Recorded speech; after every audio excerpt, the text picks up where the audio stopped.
Kembali lagi di Z2 Channel.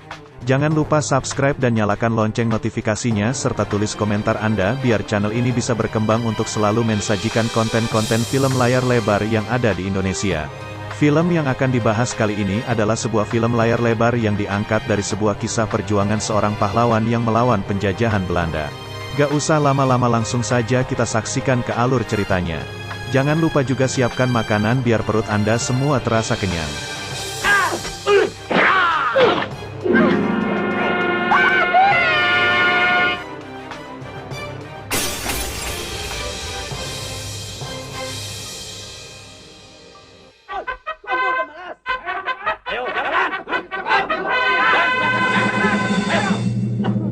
Di awal cerita kita akan dibawa ke sebuah markas company. Di sana kita akan diperlihatkan dengan para tawanan yang tertangkap oleh para company. Di antara mereka terdapat salah seorang pemuda yang dianggap sebagai dalang atas semua pemberontakan yang terjadi di wilayah itu. Pemuda tersebut bernama Parmin yang biasa dipanggil dengan sebutan Jaka Sembung. Salah seorang pendekar yang selalu mengorbankan api perjuangan untuk mengusir para penjajah hengkang dari tanah airnya. Karena aksi pemberontakannya tidak jarang dirinya menjadi pemburuan para company, bahkan company sendiri rela mengeluarkan sejumlah uang hanya untuk sebuah kepalanya. Namaku Parmin. Orang-orang menyebutku Jaka Sembung. Bangsa menyebutku pemberontak. Seluruh tawanan dibawa ke sebuah pertambangan untuk melaksanakan sebuah hukuman kerja paksa yang diberikan oleh company kepada mereka. Kerja paksa sendiri adalah sebuah hukuman yang mana para pekerja tidak akan mendapatkan upah dari company atas semua kerja kerasnya. Bahkan tidak jarang para pekerja mendapatkan perlakuan yang kasar dari company. Terlihat salah seorang tawanan yang sudah merasa kehausan mengambil sebuah minuman di sebelah penjaga. Hal itu membuat penjaga yang melihatnya langsung menghajar tawanan tersebut hingga tersungkur ke tanah. Akibat dari pukulan penjaga, membuat para tawanan yang melihatnya langsung menghajar para penjaga yang lainnya. Sehingga menyebabkan sebuah keributan di tambang itu. Keributan itu dimanfaatkan oleh para pekerja untuk melarikan diri dari tawanan company. Tidak sedikit dari mereka yang berhasil meloloskan diri, salah satunya Jaka Sembung. Di tempat lain, salah seorang kapiten company yang bernama Pasekrap sangat marah kepada bawahannya, ketika dirinya mendapatkan kabar bahwa Jaka Sembung berhasil meloloskan diri. Salah seorang menir company, menyarankan kepada Kapiten Pasekrap untuk segera memburu Jaka Sembung dengan cara menyerang pemukiman penduduk yang dianggap bersekongkol dengan Jaka Sembung. Tetapi Pasekrap sangat tidak setuju dengan saran bawahannya. Karena jika hal itu dilakukan hanya akan membuat citra company sebagai penjajah rusak di mata penduduk. Tidak berselang lama Pasekrap menemukan sebuah ide untuk menangkap Jaka Sembung, tanpa harus mengorbankan citra company rusak di mata penduduk. Dirinya berencana membuat sebuah sayembara, yang mana sayembara itu akan membuat para jawara pribumi bertarung untuk merebutkan kepala Jaka Sembung. Propaganda sesama anak bangsa adalah salah satu cara untuk mereka berkuasa. Esok harinya sayembara itu diumumkan oleh company di hadapan para penduduk dan jawara. Tidak sedikit jawara yang gelap mata ingin mengikutinya. Salah satunya Kobar, seorang jawara yang mempunyai tubuh tinggi besar. Kobar juga memiliki sebuah ilmu kebal akan semua senjata, walaupun itu senjata company tidak akan mampu menembus tubuhnya. Bahkan ketika company menarungkan Kobar dengan seekor banteng, si Kobar dengan mudahnya menumbangkan banteng itu hingga tewas di tangannya. Di tempat lain, Jaka Sembung beserta para pengikutnya sedang berkumpul di sebuah tempat persembunyiannya. Seorang perempuan yang bernama Surti mengungkapkan kepada Jaka Sembung bahwa Surti telah melihat sebuah sayembara tentang penangkapan dirinya. Tidak sedikit dari jawara yang melihat serta ikut andil untuk memenangkan sayembara itu. Tiba-tiba obrolan mereka terhenti, ketika salah seorang datang yang langsung menggedor pintu rumah itu. Sontak Jaka Sembung beserta para pengikutnya pergi untuk bersembunyi. Ternyata orang tersebut tak lain adalah Kobar yang sedang mencari keberadaan Jaka Sembung. Mana itu yang namanya Jaka Sembung? Melihat Jaka Sembung sudah pergi dari tempat itu, membuat Kobar marah dan langsung ingin memperkosa Surti, dengan maksud agar Jaka Sembung keluar untuk menyelamatkan Surti. Teriakan Surti membuat Jaka Sembung keluar untuk menolongnya. Pertarungan di antara mereka berdua tidak bisa diterelakkan lagi. Kobar yang memiliki tubuh sangat besar sangat kuat untuk Jaka Sembung tumbangkan. Bahkan tidak jarang Jaka Sembung yang terpental terkena pukulan Kobar. Semua pukulan dan tendangan yang diberikan oleh Jaka Sembung hanya membuat Kobar tertawa.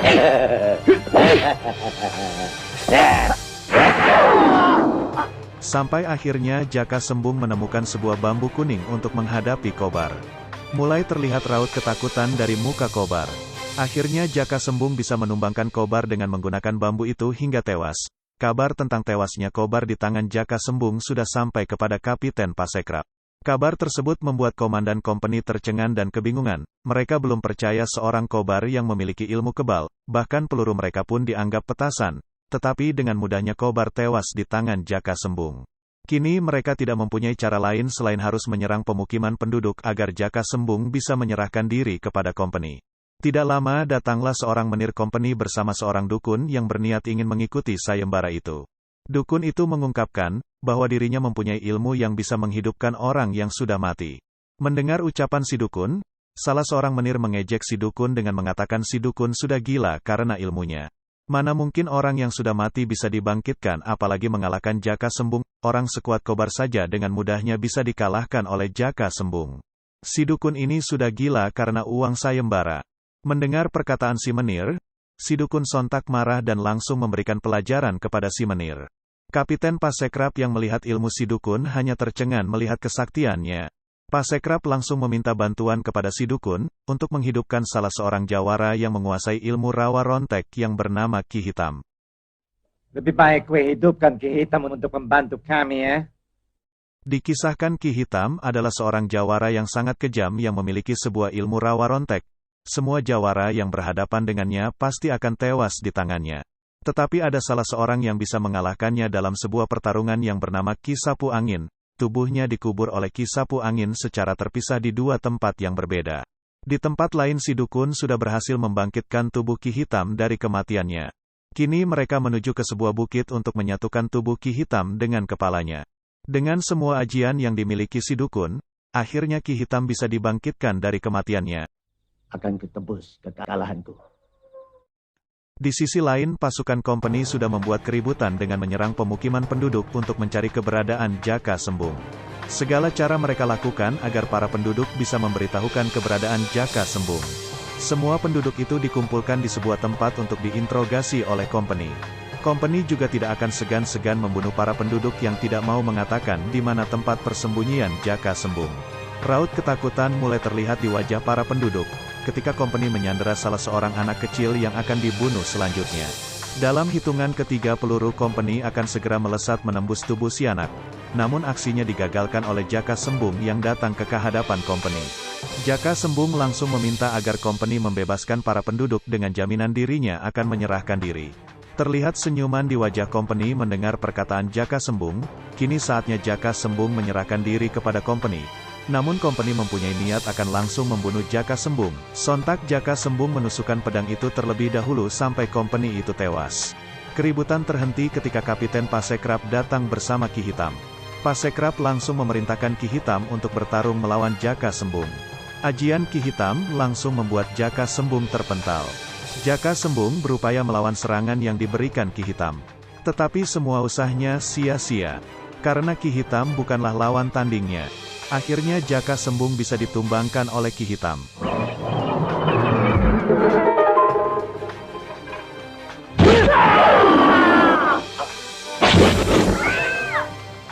Untuk kesekian kalinya kompeni bisa menangkap Jaka Sembung.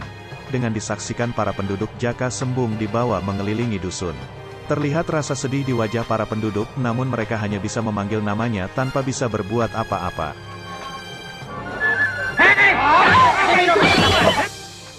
Kompeni membawa Jaka Sembung ke markasnya untuk memberikan sebuah hukuman. Setibanya di markas kompeni, salah seorang perempuan yang tak lain adalah putri dari Kapiten Pasekrap yang bernama Maria. Menatap Jaka Sembung dengan tatapan yang sangat tajam, seperti menggambarkan ada hal yang dirinya sembunyikan terhadap Jaka Sembung. Kompeni memberikan sebuah hukuman kepada Jaka Sembung, dengan memasukkannya ke dalam penjara bawah tanah dengan keadaan badannya dikerangken oleh besi serta tangannya ditancapkan dengan sebuah paku.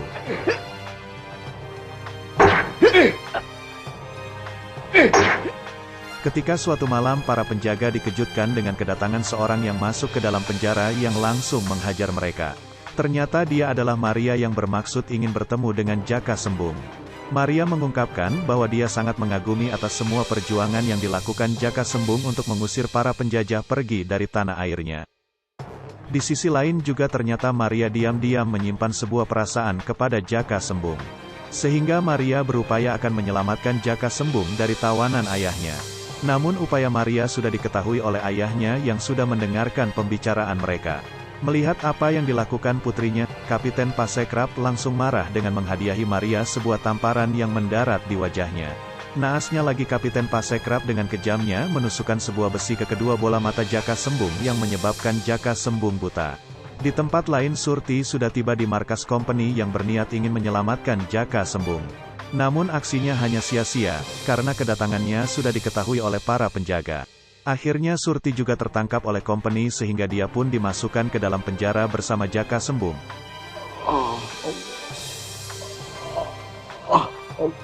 Suatu ketika dalam keadaan kesakitan, namun Jaka Sembung masih bisa mengingat kepada Yang Maha Kuasa.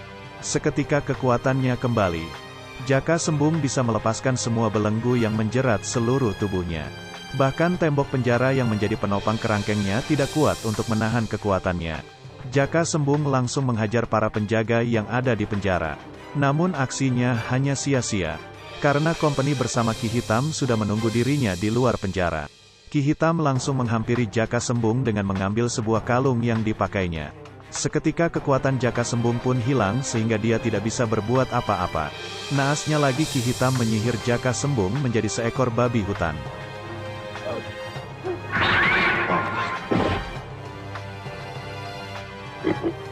Sontak babi itu langsung dikejar oleh kawanan anjing yang berada di markas company. Sehingga menyebabkan dia pergi berlari menuju pemukiman penduduk. Surti yang melihat babi jelmaan Jaka Sembung berlari keluar.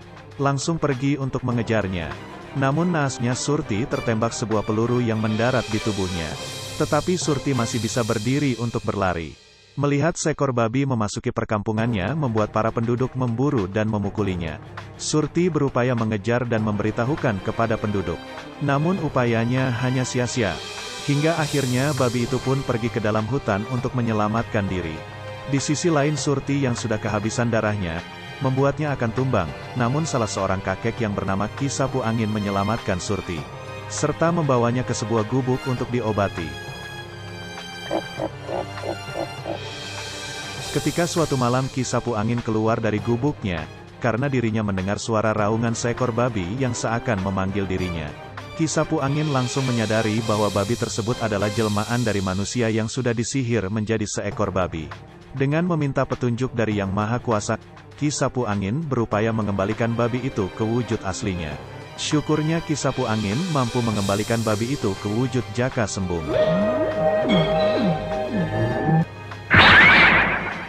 Tidak lupa juga dia mengucapkan rasa syukur kepada Yang Maha Kuasa atas semua pertolongannya. Ki Sapu Angin memberi kabar kepada Jaka Sembung, bahwa ada salah seorang perempuan yang tidak bisa ia selamatkan nyawanya, memberikan pesan kepada dirinya untuk memberikan kedua bola matanya untuk Jaka Sembung.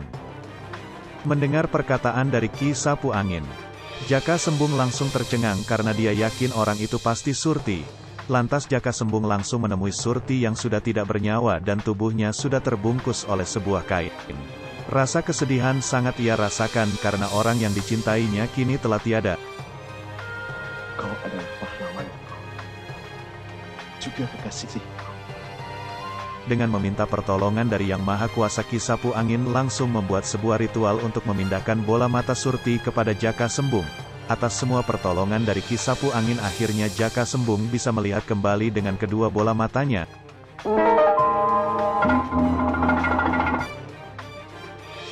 Terlihat Jaka Sembung sedang berlatih sebuah ilmu yang diberikan Ki Sapu Angin untuk menghadapi Ki Hitam. Dengan semua kerja kerasnya akhirnya Jaka Sembung mampu menguasai semua ilmu yang diberikan kepadanya. Merasa semua ilmu yang diberikan oleh Ki Sapu Angin sudah dapat ia kuasai, lantas Jaka Sembung langsung berpamitan kepada Ki Sapu Angin untuk kembali melanjutkan perjuangannya. Sin berpindah ke pasukan Jaka Sembung yang sedang bersama Maria di suatu tempat. Maria mengungkapkan kepada mereka walaupun dirinya seorang putri company tetapi rasa cintanya kepada penduduk pribumi membuat dirinya akan berjuang bersama mereka. Obrolan mereka pun terhenti ketika salah seorang pasukan Jaka Sembung mengetahui ada seseorang yang sedang mendengarkan pembicaraannya. Sebuah tombak langsung ia arahkan ke arah orang tersebut. Namun seketika Jaka Sembung langsung menampakkan dirinya ke hadapan para pasukannya. Terlihat rasa bahagia di raut wajah mereka karena jagoannya kini telah kembali dan berada di sampingnya. Jaka Sembung langsung menjelaskan kejadian yang menimpa dirinya kepada pengikutnya. Namun obrolan mereka diketahui oleh si dukun yang berada di atas pohon yang sudah mendengarkan semua pembicaraan yang mereka bicarakan. Lantas si dukun langsung pergi untuk memberikan kabar kepada Kapiten Pasekrap dan Ki Hitam. Terlihat Maria pulang ke markas company dengan cara diam-diam. Tidak ada satupun penjaga yang mengetahui kedatangannya. Namun ketika memasuki rumahnya, dirinya kaget karena melihat ayahnya bersama Ki Hitam sudah menunggu kedatangannya. Kapiten Pasekrap yang sudah mengetahui persekutuan Maria dengan pasukan Jaka Sembung, sangat marah terhadap putrinya karena sudah mengkhianati company. Namun Maria mengatakan bahwa apa yang dilakukan Jaka Sembung sangatlah benar. Hal yang wajar bila tanah airnya dirampas oleh orang lain pasti akan berjuang untuk mempertahankannya. Tidak seperti mereka yang menjadi pengkhianat bangsanya sendiri demi sebuah kekuasaan dan jabatan. Perkataan Maria membuat Kapiten Pasekrap tambah geram, sehingga sebuah pukulan kini mendarat di wajahnya hingga membuatnya pingsan. Mengetahui Jaka Sembung masih hidup, Kapiten Pasekrap langsung memerintahkan si dukun dan Ki Hitam untuk membunuh Jaka Sembung. Kalau tidak kepala mereka berdua sebagai gantinya. Kalau tidak, gue berdua punya kepala jadi gantinya, ha? Mengerti? Di tempat lain Jaka Sembung bersama pengikutnya sedang berdoa kepada Yang Maha Kuasa. Tiba-tiba mereka dikejutkan dengan kedatangan Ki Hitam bersama si dukun yang langsung menyerangnya. Sontak Jaka Sembung langsung menantang Ki Hitam untuk bertarung. Sehingga terjadilah pertarungan di antara mereka. Lagi-lagi Jaka Sembung terpental terkena ajian Ki Hitam. Tetapi kali ini Jaka Sembung bisa bangkit untuk meladeni serangan yang diberikan oleh Ki Hitam. Kini usaha Jaka Sembung tidak sia-sia, dirinya berhasil menebas tangan Ki Hitam sampai putus terjatuh ke tanah. Namun alangkah terkejutnya Jaka Sembung melihat tangan Ki Hitam kembali lagi ke tubuhnya. Tebasan selanjutnya mendarat di leher Ki Hitam yang membuat kepalanya berpisah dengan tubuhnya. Namun lagi-lagi Ki Hitam hanya bisa tertawa dan kepalanya langsung kembali ke tubuh Ki Hitam. Setelah semua yang dilakukan Jaka Sembung sia-sia, dirinya mengingat sebuah pesan dari gurunya. Potongan tubuhnya jangan ada yang menyentuh tanah. Sehingga Jaka Sembung berhasil membunuh Ki Hitam dengan sebuah tebasan golok di udara membuat Ki Hitam tewas tanpa tubuhnya menyentuh tanah. Jangan sampai menyentuh tanah. Scene berpindah ke markas company yang sedang diserbu oleh pasukan Jaka Sembung. Dengan gagahnya mereka menembus gerbang company yang dijaga oleh para pasukannya. Walaupun peluru company setiap saat melesat menembus tubuh mereka, namun tidak ada rasa takut sedikit pun untuk melawannya. Mereka berjuang sekuat tenaga demi tanah airnya bisa merdeka. Bermodalkan hanya dengan sebuah golok bahkan bambu runcing, namun mereka dapat membuat company tidak berdaya. Akhirnya Jaka Sembung bertemu dengan Kapiten Pasekrap. Sehingga terjadilah pertarungan di antara mereka berdua. Dengan penuh semangat Jaka Sembung meladeni perlawanan yang diberikan oleh Kapiten Pasekrap terhadap dirinya. Bak singa yang sedang kelaparan Jaka Sembung membantai Kapiten Pasekrap dengan sebuah tusukan yang mendarat di tubuhnya. Di sisi lain Maria yang melihat ayahnya tumbang langsung menjerit seakan tidak rela. Tetapi kata-kata Jaka Sembung menyadari Maria akan semua kesalahan yang diperbuat ayahnya. Ketika mereka berdua akan beranjak pergi, ternyata Kapiten Pasekrap masih hidup dan berusaha menembakkan senjatanya ke arah mereka berdua. Dengan sekali tembakan peluru pun langsung mendarat di tubuh Maria hingga Maria terkapar tak bernyawa. Terlihat Jaka Sembung meratapi kesedihannya lagi karena orang yang dicintainya telah pergi meninggalkannya. Dan film pun berakhir. Terima kasih sudah menonton alur ceritanya. Semoga kita bisa bertemu kembali di alur cerita selanjutnya. Z2 undur diri. Goodbye.